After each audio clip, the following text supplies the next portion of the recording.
Heidi ho, Arkansas Pilgrim here again with a quick tip. I haven't done one of these in a while.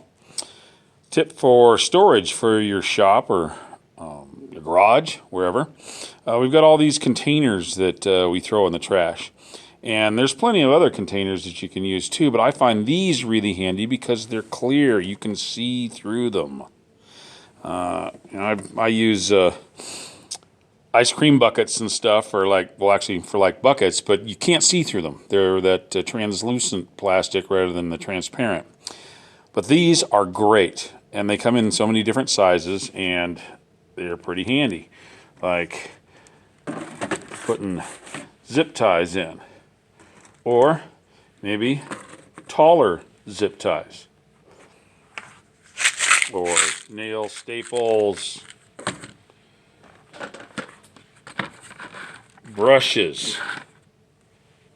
They're even taller. Other odds and ends.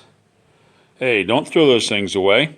And don't bother about taking the labels off either, because actually, usually they leave behind some glue that's a pain to get off. Mineral spirits does work great, so if you don't want to, if you want to have it clear all the way around, I just turn them around, then I can see them, and even then I can reach and grab them.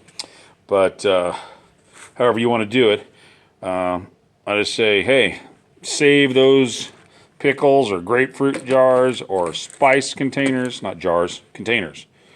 Use them. God bless y'all. See you next time.